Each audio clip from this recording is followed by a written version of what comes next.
lupa mágica de la palabra. La palu cájima de la bralapa. De lunes a viernes a las 12 de la noche. En Capó.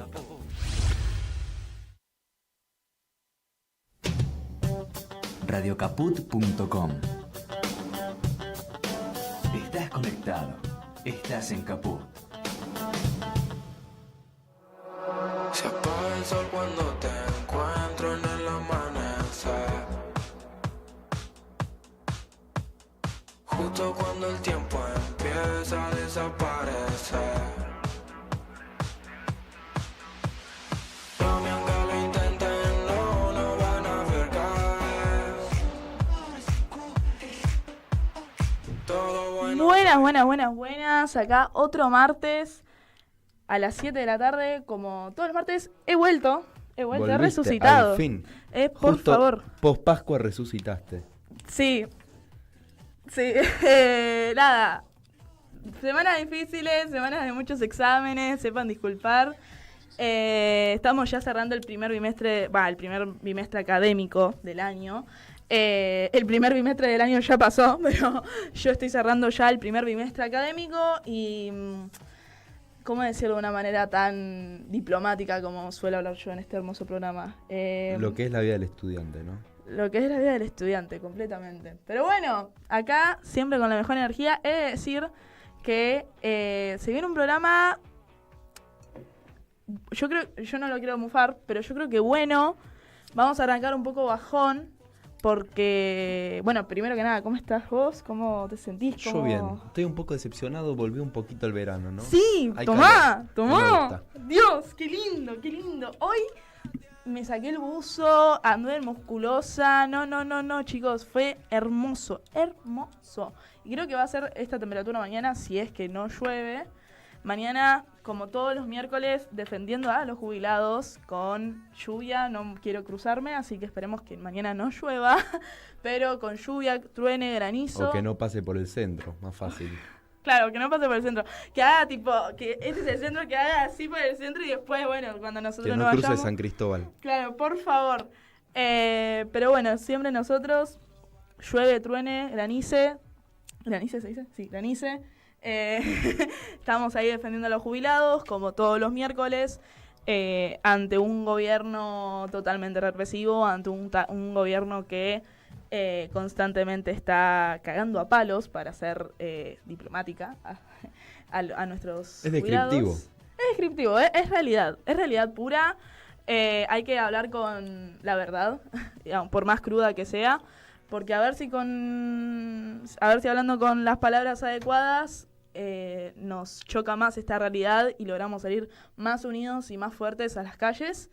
Qué semanita igual, qué semanita. Yo el lunes me levanté y no podía creer la noticia que recibí.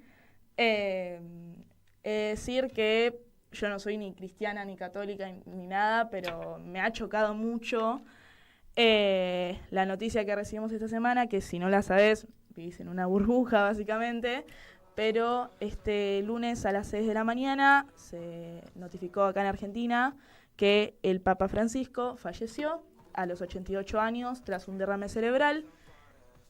Un ícono, yo creo, para nuestro país, un orgullo para nuestro país, no solamente por el hecho de ser argentino, sino también por el hecho de que es, para ser un papa, muy, pero muy defensor de los derechos humanos, de los derechos de la comunidad LGBTIQ+, de los derechos de los pueblos indígenas, de las mujeres, de todo, gran defensor de el pueblo, yo diría. No sé cuántos años ha llevado siendo papa, la verdad que ya hay... 12. 12 años. En 2013 asume, es electo. Y estamos en 2025, sí. 12 años. Pero, no sé, a mí, les repito, ¿no? Yo, sin ser cristiana, sin ser católica, la realidad es que me chocó, porque dije, también estamos como medio decaídos, creo yo. El pueblo, el campo popular específicamente, está bastante decaído, con un gobierno tan poco a favor del pueblo, ¿no? Valga la redundancia. Nos viene esta noticia de que un gran defensor de nosotros, un gran defensor de ay, me sale. Quiero De usar los una más palabra. oprimidos. De los más oprimidos. No, quería usar otra palabra, pero me sirve. De los más oprimidos. Ha fallecido. Ha cumplido igual ya sus años, ya 88 años. Tras un derrame cerebral. Iba a pasar en algún momento ya. Pero él siempre, creo yo, que no importa en el estado en el que haya estado, siempre salió a hablar sin pelos en la lengua. Repito, dentro de las limitaciones que tiene un papa, ¿no? Porque, digo, no es un famoso, Que es un jefe de Estado más el Papa. es un jefe de Estado más, como cualquier jefe de Estado tiene sus limitaciones, y él en varias ocasiones, de hecho acá me separé un par de frasecitas que ha dicho él en algunas entrevistas, en algunos lugares, que me parece importante mencionarlas porque creo que nos hace, estando a un día de una marcha, como todos los miércoles represiva y tal, por los jubilados, creo yo que es importante tomar a estas personas de ejemplo como para tomar su fuerza, sus discursos y salir a la calle. Así que me parece importante leerlas, ahí se las digo. No sé si vos, Fulti, quieres decir algo. Sí, es eso, es una persona, así como vos decías, que no sos practicando una religión. Yo soy judío y fue una figura que también, bueno, que se abocó, ¿no? a esa unidad, bueno, siempre a la unidad, ¿no? Y a la unidad interreligionaria también, ¿no? Por la paz mundial, etcétera, etcétera. Y bueno, y por esa misma unidad que tanto se abocó, ¿no? Su lucha, no vino tampoco a Argentina, porque, bueno, él con la que mejor relación tuvo en su papado fue con Cristina, que Cristina lo fue a visitar un montón, que se cruzaron un montón de cartas, pero aún así no vino porque sabía que era tomar una posición que no iba a ayudar a la unidad del pueblo argentino. Y bueno, y después lo mismo, no vino con Macri, no vino con Alberto, y con Milei tampoco, que Milei antes de ser presidente él dijo que era un imbécil, que era el representante marino de la tierra, y se retractó totalmente después. Pues bueno, no podés tener en contra al Papa. Y bueno, y así, bueno, justo toco así rapidito, justo en 2 días Milei, en menos de un día fue, Milei 2 veces se contradijo, el domingo con Hugo Gatti, que a Gatti ya lo había puteado una vez por Twitter, diciendo que era más o menos que era un fracasado, que el mejor había sido el Pato Filiol, y cuando murió dijo que era el mejor arquero de la historia. Y bueno, y al día siguiente, el lunes, con el Papa también dando su respeto, cuando totalmente toda su vida le faltó el respeto. Y no solamente Milei, me acuerdo que Macri en 2000, bueno, en los años que fue presidente, me acuerdo que se había mostrado públicamente como bastante enojado, caliente con el Papa, y sacó un tweet en Twitter dando sus condolencias, citando creo una frase del Papa, no me acuerdo si ese fue Jorge Macri o Mauricio Macri. Sé que Mauricio Macri siempre ha tenido algo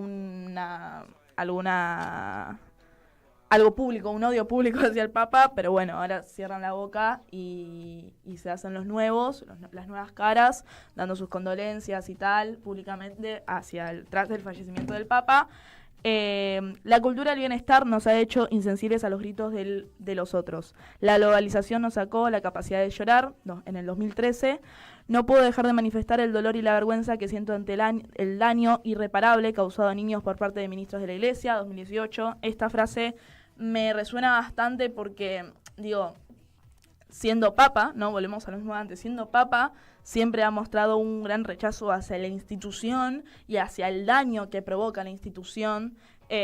Por lo tanto, nada, me pareció que había que mencionar esta frase. Y por último, Latinoamérica será víctima hasta que no se termine de liberar de imperialismos explotadores. Lo dijo hace 3 años atrás. Es decir que ya se están postulando personas para ahí no sale, para, ¿cómo se dice? Ya hay candidatos, o sea, obviamente hay cardenales que están en posición de poder ser electos Ahí está. Electos a Papa. Son muchos. claramente, perdón. Y de los votantes, que también que son pocos, son 233 me parece los que votan, 4 son argentinos que los puso el Papa. Es decir que, como todo lo malo que hace Estados Unidos y Yanquilandia, ¿no? Obviamente tiene alguien para postular, que claramente, como lo esperábamos, Trump salió a defenderlo y a no me sale, a mocionar a que se vote por él. No me acuerdo el nombre, la verdad, perdón, sinceramente Carey, no me acuerdo. ¿no era? No. Algo así. Posta Pero que ni idea los nombres porque son todos... conservador horrible, A más no creo poder. que es el peor de los peores de los conservadores. Después está el que se está diciendo el Papa Negro, que bueno, Nostradamus hace 2 millones de años ya había adelantado que iba a haber un Papa Negro, y bueno, justamente negro y también conservador, La puta en contra de madre. los derechos de los homosexuales, etcétera, etcétera. Una locura. Llamándose defensor de la justicia social y económica, no sé qué. Bueno, tanto el Papa de Estados Unidos, el candidato a Papa de Estados Unidos, como Peter Turkson, Tucson, no sé cómo se pronuncia, pido mil disculpas. Ese es el único que me acuerdo. Ese es el negro. Ese es el negro, el africano. Pero- Nada, son totalmente conservadores, totalmente homofóbicos, LGTBIQ más fóbicos. De hecho, creo que ambos, sobre todo el yankee, tuvo algún cruce con el Papa tras abrirle las puertas de la institución a la comunidad LGBTQ más. Pero bueno, nada, ya frenándonos un poco y ya haciendo una tandita, porque ¿qué se viene? Yo quiero decir algo. Perdón. Para cerrar, Perdón. para cerrar, que se vienen cositas muy interesantes en el Se vienen siguiente cositas. bloque. Bueno, me puse la remera del Diego no por nada, ¿no? A mí me parece que bueno, el Papa termina siendo, por la relevancia política que tiene, termina siendo quizá el argentino más importante de la historia. Bastante discutible también con San Martín, el Diego. Y bueno, hay gente que va a decir Messi. Pero bueno, ¿por qué me pongo la del Diego? Para mí el Papa también, o sea, sacando a Maradona, el Papa es el argentino o el ser más maradoniano que hubo en la tierra también, ¿no? Porque vos ves las declaraciones, vos me ponía a pensar en la canción, la de Rodrigo, La mano de Dios, justo La mano de Dios. Para mí lo describe al Papa también. Sí, O sea, completamente. te dice que no se vendió nunca, que al poder enfrentó, que salió de abajo. Y bueno, y además el Diego también lo sintió como su padre también. O sea, hoy veía un video que contaba de cuando lo conoce al Papa, siendo Papa. El Papa le da un abrazo como si fuera su padre, y encima, y ahí dijo: bueno, voy a volver a la iglesia, yo estaba peleado, estaba muy enojado con Dios, y bueno, gracias ahora al Papa vuelvo a creer, a rezar, etcétera, etcétera. Entonces, generó los mismos sentimientos que el Diego en algunos aspectos, ¿no? Y bueno, y también conquistó Italia, como el Diego. Perdón. En 3 años, no, 3. ¿En qué año falleció el Diego? En 22 o 2021. 21. En 4 años se nos han ido 2 de 3. No me acuerdo quién era el tercero. Claro, no sé, hay También muchos terceros. No nos olvidemos de Carlitos Balá. Bueno, es verdad. Pero, Me refería más a otro tipo de icono, pero sí, recontra. pero bueno, yendo ya para pasar al siguiente bloque, vamos a hacer una tanda escuchando Rezo por Vos de Charly García, que es otra Rezo. eminencia. Bueno, en realidad Ahí de está. Spinetta, pero vamos a escucharla de Charly García, que es otra eminencia de la historia argentina.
¿Querés arrancar la mañana bien informado?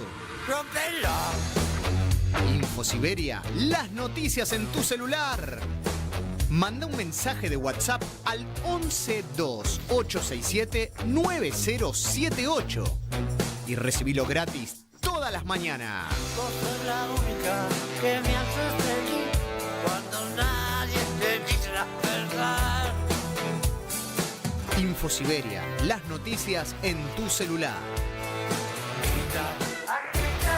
No seas como los demás. Manda un mensaje de WhatsApp y recibilo gratis todas las mañanas.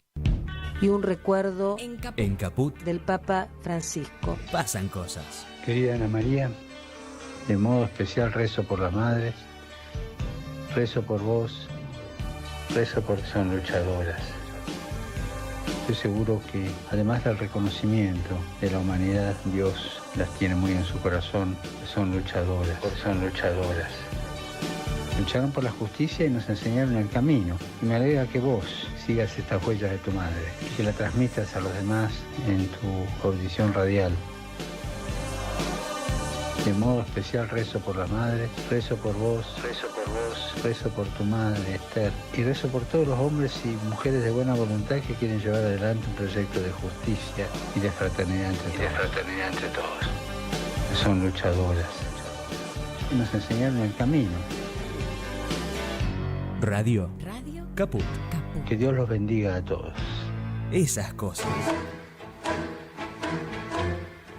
Estamos de vuelta después de una pequeña tanda que escuchamos Rezo por Vos, escuchamos, bueno, la invitación a suscribirse a InfoSiberia, que después la repetimos, y bueno, y un mensaje que nos dio el Papa Francisco hace 4 años aproximadamente a Radio Caput, al programa de Ana María Careaga, que bueno, que fue invitada también al Vaticano el año pasado, me parece. Y bueno, y ampliamos el estudio, tenemos a 2 personas más, spawnearon, Qué aparecieron. cambiado que está Juaco. Qué cambiado está Juaco. Se sacó el bigote y tiene el pelo rubio. Estamos acá con Ariel Elger y Eva Kutsovitis, de candidatos a la legislatura porteña por el espacio Confluencia por la Igualdad y la Soberanía. Y bueno, y estamos en plena campaña acá en la capital, estamos en plena campaña electoral, ¿no? De legislativas. Y bueno, y trajimos acá 2 invitados. Ariel, que ya lo habíamos traído una vez cuando hubo un atentado, una amenaza a un local del PC de Cava. Y bueno, y a Eva, que vi que ya estuviste en Radio Caput, pero en nuestro programa nunca. Es la primera vez en el programa de ustedes, así que muchísimas gracias por la invitación. Está difícil la primera vez. Está difícil siempre. Pero bueno, ¿cómo están? ¿Se quieren presentar? ¿Quiénes son? ¿A qué se dedican en su vida normal y no política? Arranca, Ari. Bueno, buenas bases, Uriel, a Juaco que nos debe estar escuchando, a todos los que están del otro lado. Bueno, mi nombre es Ariel Elger, soy maestro de primaria, profesor de ajedrez, papá de Camilo, también algo importante en mi vida. Fui asesor de la legislatura de un diputado y después de esa experiencia volví algunas horitas de profe de ajedrez, pero después empecé a trabajar administrando unas canchas de fútbol. Hoy mi ingreso principal viene de ahí. Tuve que un poco dejar las clases justamente por la cantidad de tareas, viajes, responsabilidades. No me parecía coherente tener que abandonar tanto las clases, entonces preferí correrme, y cada tanto doy alguna clase particular, especial, con alguna temática, pero no tanto. Así que por ahí, Eva. Por ahí va. Bueno, yo soy Eva Cousovitis. Pronuncié muy mal los dos apellidos, ¿eh? Dije Elger y Cousovitis. No. La verdad que no está... El mío lo pronunciaste, pero... Soy una masa. No, lo pronunciaste bastante bien. Justo Mazanos, por favor. No. Basta de masa. Y bueno, yo soy ingeniera civil, soy docente universitaria, soy investigadora de la universidad pública, formo parte de diferentes organizaciones de la ciudad de Buenos Aires, formo parte de una organización que es el Frente Salvador Herrera de la CTA Capital, y mi recorrido, la verdad es que tiene que ver con haber ido desde la militancia universitaria, haber buscado darle sentido a una carrera un poco dura y áspera como es la ingeniería, y así fue como, bueno, logré formarme en los foros hídricos siendo parte, ¿no?, de esos foros, logré formarme en las organizaciones sociales siendo parte de las organizaciones sociales, y creo que eso un poco tiene que ver con nuestro espacio, con Confluencia, porque nuestros compañeros y compañeras que integran la lista, ¿no?, tienen un largo camino y recorrido en la defensa de los derechos de quienes habitamos la ciudad, tienen que ver con organizaciones ambientales, urbanas, sociales, tienen que ver con la organización de los y las trabajadoras. Es decir, me parece que nuestra lista es una lista muy potente en ese sentido, ¿no? Una lista de candidatas y candidatos que han hecho, ¿no?, de el ejercicio de la política situada, de la política territorializada en el sindicato, en el barrio, en la organización social, bueno, parte de su cotidiano. Ariel lo contaba, ¿no?, cómo él asumió esa responsabilidad política y, bueno, tuvo que readecuar parte de su vida para poder asumir esa enorme responsabilidad. Yo siempre digo, no somos candidatos de la selfie, no somos los candidatos renders, somos los candidatos que cotidianamente, ¿no?, venimos siendo parte de los conflictos y venimos defendiendo derechos colectivos en la ciudad y también a nivel nacional, por supuesto. Candidatos que, aparte de ser candidatos, son completamente humanos y que sufren claramente tanto este gobierno de Milei como los años de macrismo, ¿no?, acá en la ciudad, que me imagino que también, corríjanme si estoy equivocada, pero me imagino que se postulan también por una cuestión de hacerle un freno al macrismo en la ciudad y toda su represión constante, no solamente con Jorge Macri ahora, sino también hace 5 años con Mauricio Macri, a 6 años ya, en el Poder Nacional. Como, si quieren empezar ya, no sé si vos le quieres hacer una pregunta o algo, si ya quieren empezar a contarnos un poquito de Confluencia o de cómo ven ustedes a la ciudad y tal, no sé, manos libres, completamente libertad de expresión, arranquen como quieran. Bueno, la verdad que ya hace 2 décadas casi que la ciudad viene siendo gobernada por el macrismo. Siempre planteamos que la ciudad ha sido el ensayo del neoliberalismo. Y en esto de tratar de caracterizar lo que han sido casi 20 años de gestión del PRO, yo podría resumirlo en una corporación que se ha ocupado de saquearnos, una corporación política que, en acuerdo con diferentes corporaciones económicas, sobre todo la corporación inmobiliaria, se ha ocupado de saquearnos. Y el resultado de ese saqueo es la precariedad de nuestro cotidiano. En la ciudad de Buenos Aires, la mitad de las niñas y los niños habitan en hogares pobres, siendo el distrito más rico de nuestro país, con un presupuesto per cápita que multiplica por 8 al que tiene, por ejemplo, el municipio de Moreno y que duplica al que tiene, por ejemplo, la ciudad de Barcelona. La verdad es que en estos 20 años de una corporación que ha venido gobernando, cogobernando, una oposición que también, digo, muchas veces ha sido cómplice, se ha sentido muy cómoda en ese rol opositor, nos ha dejado como saldo una ciudad que está en emergencia. Buenos Aires está en emergencia y yo creo que eso es lo que nos interpela, eso es lo que nos ha interpelado a poder ponerle un límite a estos 20 años casi de gestión del PRO, que fueron el trampolín político, primero para Mauricio Macri presidente y después para Milei. Milei surgió como un fenómeno de la ciudad, después rápidamente se nacionalizó.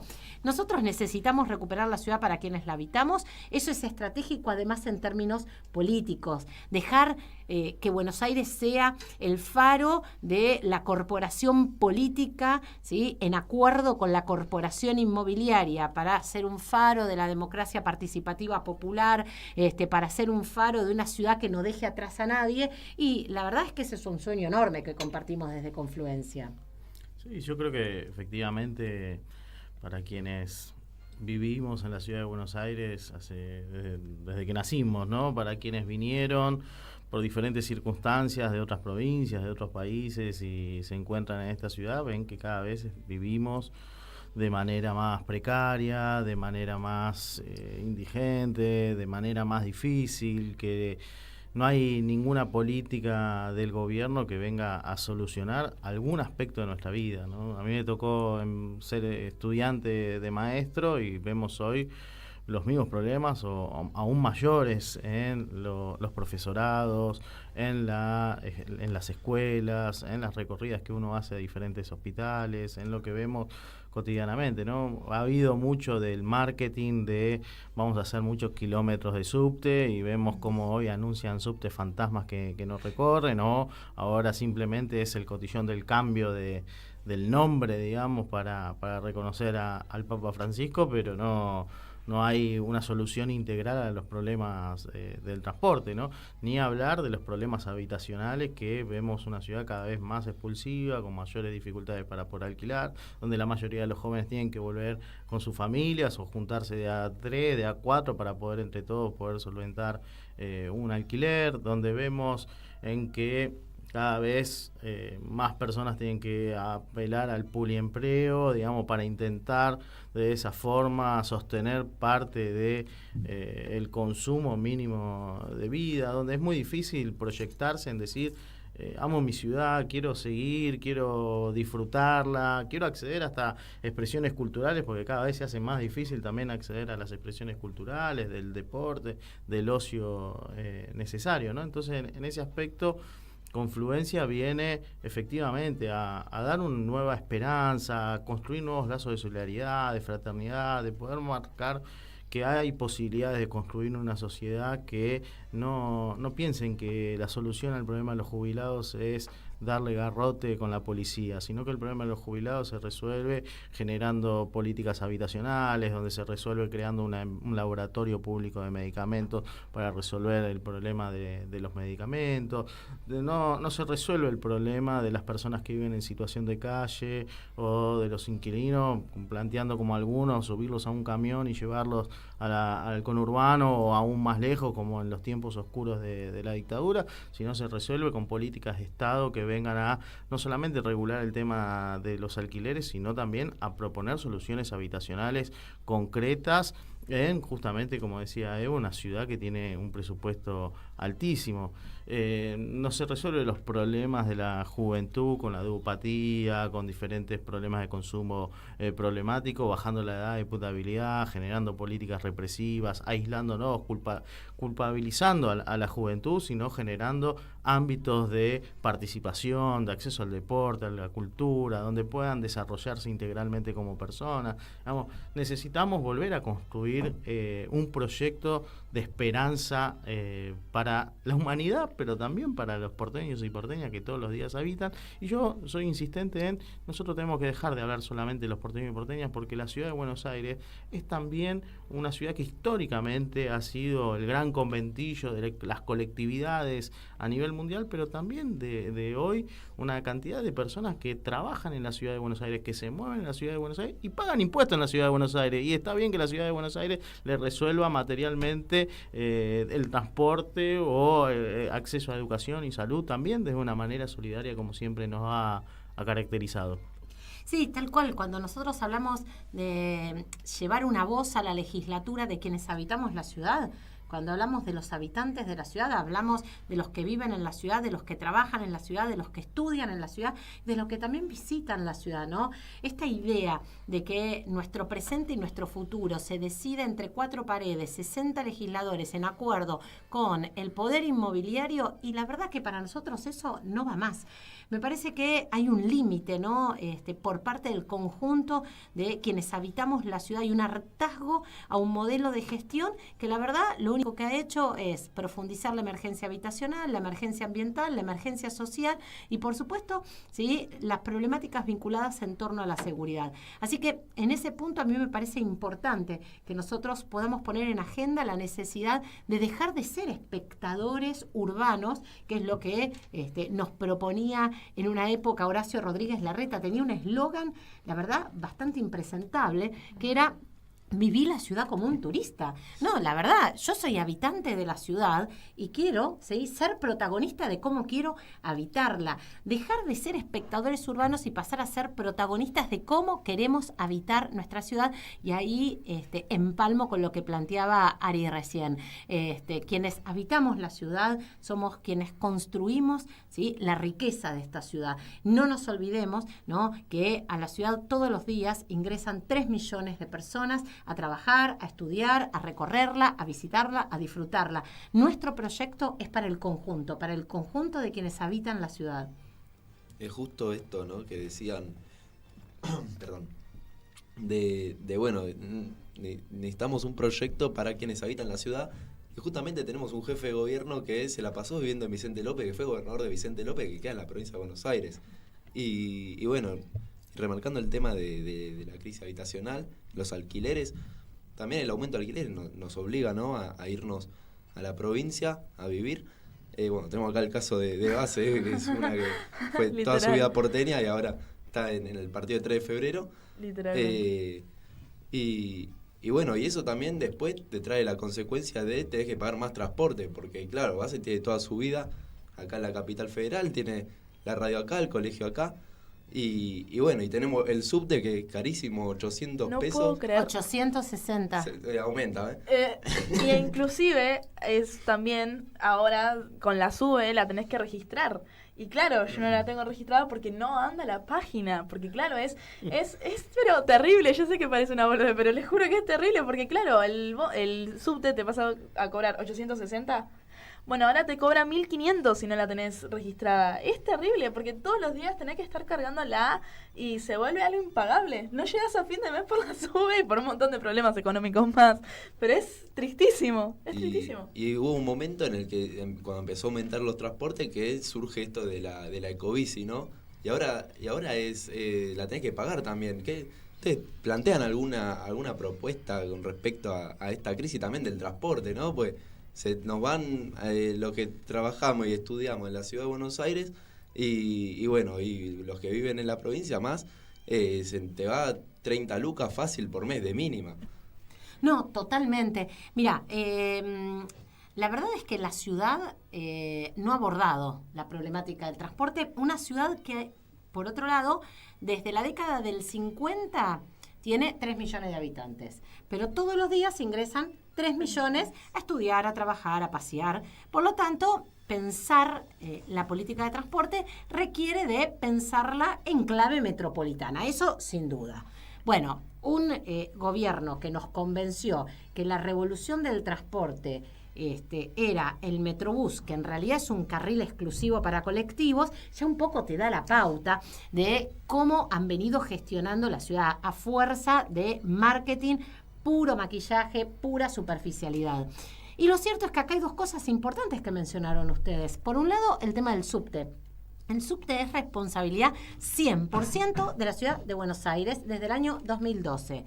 Por lo tanto, el tarifazo del subte, primero, es contrario a la ley de subte que establece que hay que incentivar el uso de subte, que hay que desarrollarlo como transporte, porque desde el punto de vista de la sostenibilidad es uno de los medios de transporte públicos más sostenibles, el subte. Por supuesto que la cantidad de personas que viajan en el subte viene cayendo, ¿sí?, mes a mes desde la pandemia hasta esta fecha como consecuencia de estos mega tarifazos que vienen aplicando. Es decir, al revés, incentivar implicaría tener tarifas económicas y asequibles, y este gobierno hace todo lo contrario para desincentivar el uso de uno de los transportes públicos que tenemos más sostenibles, como es el subte. Y el otro transporte público sostenible que tenemos es el sistema de ciclovías, en donde en un momento era gratuito, y la verdad era el único transporte público gratuito que teníamos en la ciudad de Buenos Aires, y decidieron privatizarlo. Ahora, algo alucinante, porque ya las inversiones en las ciclovías se habían hecho, ya las bicicletas se habían comprado, ya se habían hecho también las estaciones.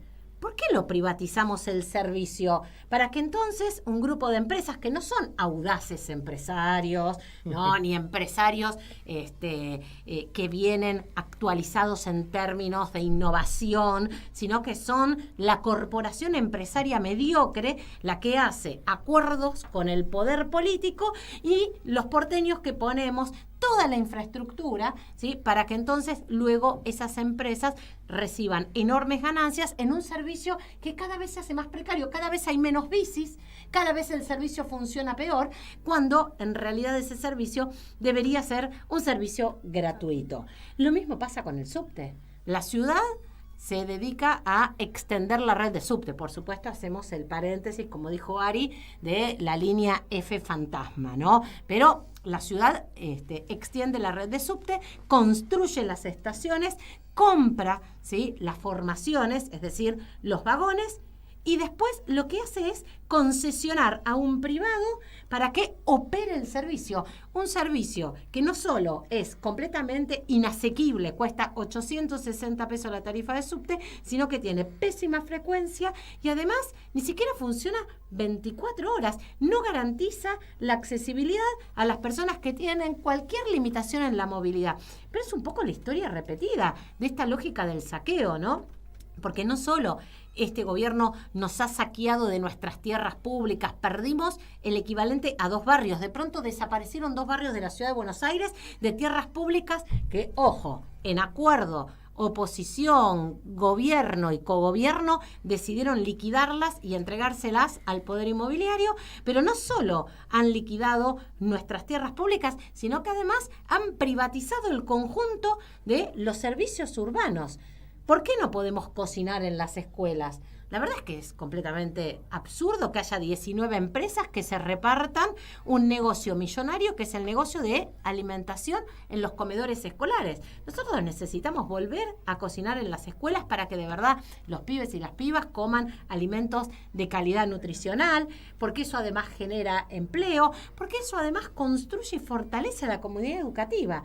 Bueno, lamentablemente el modelo de gestión de estos últimos casi 20 años tiene que ver con esa lógica saqueadora de nuestro patrimonio, de lo común, de nuestra identidad, de nuestra cultura, de nuestra memoria, la privatización de los servicios y, por supuesto, este cambio en las reglas del juego respecto a lo que se puede construir y los que no, para que un grupito muy selecto hagan negocios fabulosos. Insisto, no por ser audaces, no por ser ingeniosos, simplemente por ser amigos del poder.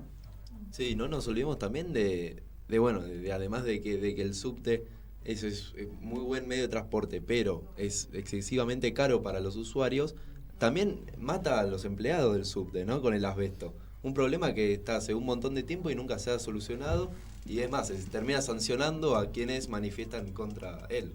Bueno, yo creo que ahí hay otra de las claves, ¿no? Digamos, hay que dejar en el aspecto del subte o en las escuelas con esto de los comedores, ¿no? Necesitamos volver a recuperar también la democratización, digamos, la Constitución de la Ciudad de Buenos Aires es de las más avanzadas, de recuperar el presupuesto participativo, la decisión de parte de los trabajadores y de los usuarios, digamos, hay una cantidad de experiencias históricas, hay planteos que efectivamente funcionan, en que cuando vos tenés empresas, porque también estuvo en discusión, ¿no? Y se ha trabajado mucho para decir todo lo estatal tiene que eliminarse, no tiene que estar. Ahora, efectivamente, digamos, si uno tiene un Estado con participación de los trabajadores, con participación de los usuarios, con los interesados de ese bien público, porque son bienes públicos que beneficia al conjunto de la sociedad, está administrado, sin lugar a dudas van a cuidar la salud de los que están, van a cuidar la salud de los que se movilizan en esos medios, van a cuidar la eficiencia de ese ámbito, y después también efectivamente va a mejorar la calidad en todos los servicios y en todos los aspectos. Imagínense en una escuela teniendo las propias familias cocinando para sus propios hijos. ¿Qué tipo de comida le van a preparar, digamos? ¿Con qué materia prima, digamos? ¿Con qué voluntad, con qué esfuerzo? Y que eso efectivamente va a fortalecer efectivamente los lazos y el tejido social y la solidaridad. Por algo también, cuando arranca el macrismo, cada vez fue el recorte del presupuesto de las cooperadoras, para ir limitando la participación en esos ámbitos. Y en el subte pasa lo mismo, por eso cada vez ha habido más discriminación, mayor ataque a los trabajadores y a diferentes espacios de organizaciones de usuarios, digamos, que donde no se le da un rol efectivamente, no solamente de fiscalizador, sino de participación en esa toma de decisiones. Creo que un poco en específico a mí no sabía qué ibas a hacer, pensé que ibas a sacar el cable. Creo que un poco también a nosotros la juventud nos llama un poco esto del el medio de transporte, ¿no? Porque así como soy yo, que gracias a Dios puedo pagar una tarifa de 860, en mi caso 1500, porque no la tengo registrada, ¿no? Pero en el caso de que yo sí puedo pagar un medio de transporte tan caro como lo es el subte, hay gente que tiene que ir a su colegio, ¿no? Hablando, no sé, por ejemplo, un pibe secundario tiene que ir a su colegio en Capital Federal, viniendo, no sé, de Morón, y tiene que pagar el triple que yo, el doble que yo, tiene el doble de viaje, con un tren que siempre tiene una frecuencia malísima, que siempre viene en malísimas condiciones, que también llega a poder significar un valor económico bastante alto. Por lo tanto, me alegra que sea como una preocupación, ¿no? Para ustedes, por el simple hecho de que, bueno, por lo menos para mí con 17 años, yendo a quinto año, ya que por suerte es mi último año, la paso mal teniendo que pagar casi 1.000 pesos el tren, 1.500 el subte, y eso que no sé cuánto está el bondi, no sé cuánto está el colectivo. Me imagino que vos como trabajador joven también la de sufrir. Tengo el problema de que yo no trabajo acá en la capital, trabajo en provincia y tengo que tomarme un colectivo de 1 hora y media de viaje con el metrobús de Cabildo que no funciona. Y bueno, pago el máximo de colectivo. ¿No entendiste la revolución del transporte? Se ve que no entendiste. Es muy lento el de Cabildo.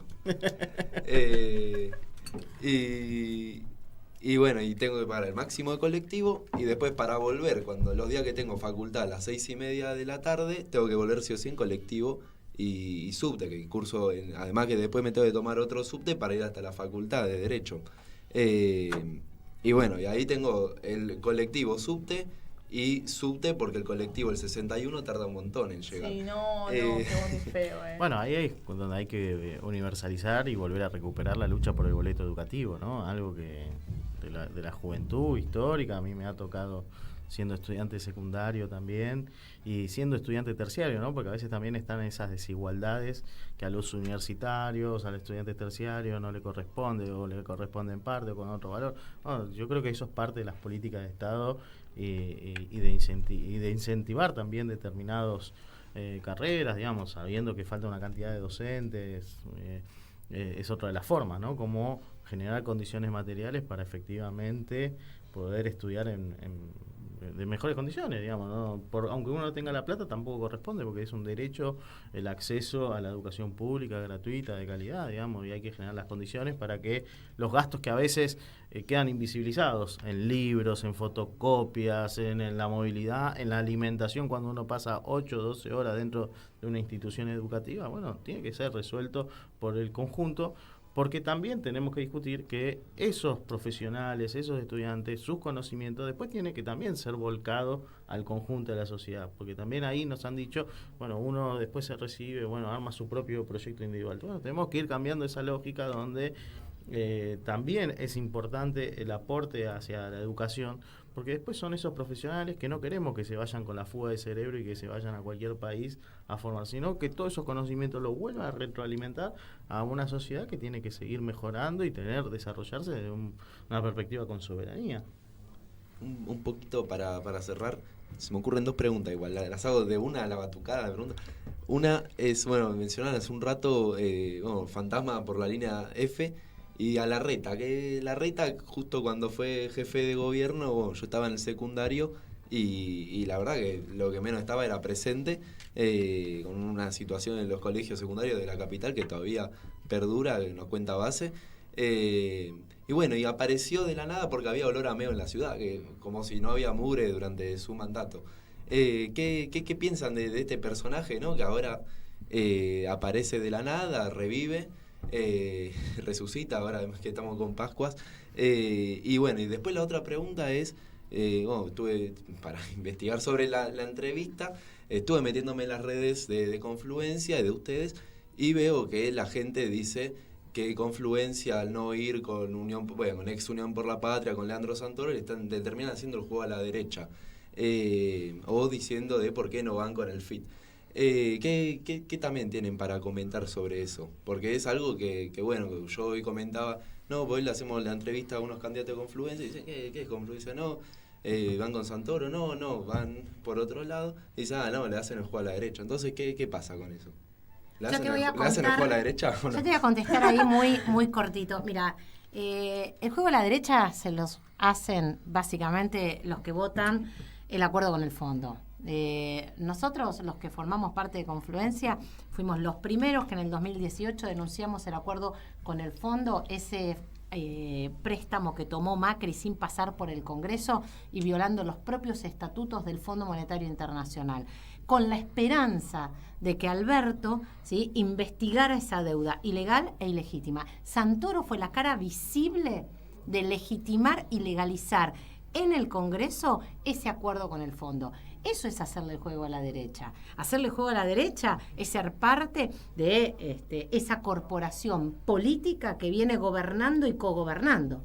Hacerle el juego a la derecha es, por ejemplo, a 2 días del cierre de alianzas, modificar junto con el PRO las reglas del juego y eliminar las PASO. Yo no soy una enamorada de las PASO, pero creo profundamente en la democracia partidaria. Si vamos a eliminar las PASO, tiene que haber una herramienta alternativa. Hacerle el juego a la derecha es hacerme el distraído y abstenerme, por ejemplo, cuando se modifica el código urbanístico que garantiza más y más negocios inmobiliarios en toda la ciudad de Buenos Aires. Y respecto a Larreta, y ahí voy a ser breve, la verdad es que es vergonzoso que quien fue 8 años jefe de gobierno, quien fue 8 años jefe de gabinete, quien estuvo a cargo de esta asociación ilícita que nos saqueó, vuelva preocupado porque siente olor a pis. Después de que se cansó de hacer negocios con todas las empresas recolectoras de basura, y es más, les hizo una prórroga antes que se venciera la concesión, porque él ya se autopercibía presidente, estaba juntando plata para la campaña, ¿no? Y ahora preocupadísimo, ¿no?, por el olor a pis. La verdad que Larreta es un cara dura, tendría que volver muy preocupado respecto a cómo retrocedió la clase media, cómo avanzó la pobreza, cómo avanzó la indigencia, ¿no?, y cómo no pudo resolver ninguno de los problemas estructurales. Larreta es un chanta. Larreta en su gestión como jefe de gobierno hizo 0 metros de subte. La verdad es un chanta total y absoluto, que ahora lo único que le preocupe es el olor a pis. Yo muy breve porque Eva fue bien clara. Sobre Larreta, creo que no es solamente Larreta. Uno escucha hoy a los principales candidatos que aparecen en los principales medios hegemónicos y no escucha ninguna propuesta concreta. El problema es el olor, el problema es lo que se ve, el problema es lo que no quiero que se vea, pero no hay una propuesta concreta de cuál es el proyecto de ciudad que queremos proponer en esta etapa y sobre todo para mejorar en la ciudad que queremos construir y desarrollar. Y después que esta es una elección legislativa.